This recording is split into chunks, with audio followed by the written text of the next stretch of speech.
તમારો salary same છે પણ લાઈફ મોંઘી થઈ રહી છે. છેલ્લા 10 દિવસમાં પેટ્રોલ ડીઝલનો રેટ લગભગ 7 રૂપિયાથી વધી ગયો છે. આજકાલ બધાને લાગે છે કે એમની પોકેટ ટાઈટ થઈ રહી છે, ફ્રસ્ટ્રેશન વધી રહી છે, પણ રિયલ રીઝન સમજવું જરૂરી છે.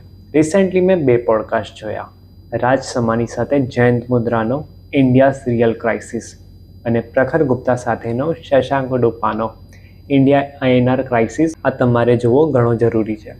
સમજો એક વાત, પેટ્રોલ ડીઝલ ફક્ત ગાડીનો ફ્યુલ નથી.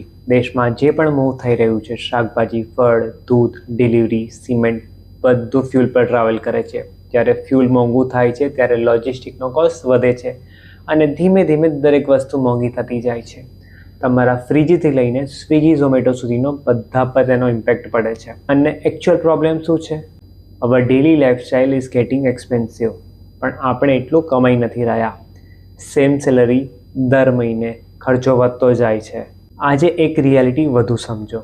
પહેલાં ઘર ખરીદવું એક ગોલ હતો, હવે ધીમે ધીમે એ એક્સપેન્સિવ ડ્રીમ બની રહ્યું છે. ઉપરથી અનસર્ટેનિટી અલગ, AI, automation, cost cutting, salary delay, job છૂટી જવાનો ડર. પહેલાં ફક્ત મોંઘું લાગતું હતું, હવે અનસ્ટેબલ પણ લાગવા લાગ્યું છે. તો હવે કરવું શું? પહેલું, વિચાર્યા વગર જોબ ચેન્જ ના કરો.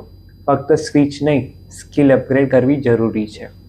બીજું, જો તમે લાઈફમાં સ્ટક ફીલ કરી રહ્યા છો તો બ્રેક લેવું જરૂરી છે. પણ બ્રેકનો મતલબ એ નહીં કે આરામ જ કરવો, ગ્રોથ હોવી જોઈએ. ત્રીજું, તમે રોજ એક પ્રોબ્લેમ જુઓ, એને ઓબ્ઝર્વ કરો.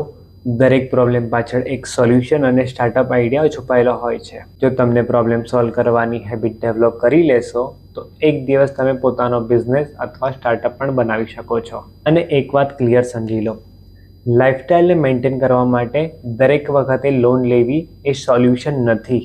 હું તમને આ વિડીયોથી ડરાવવા નથી માંગતો, ફક્ત રિયાલિટી બતાવું છું.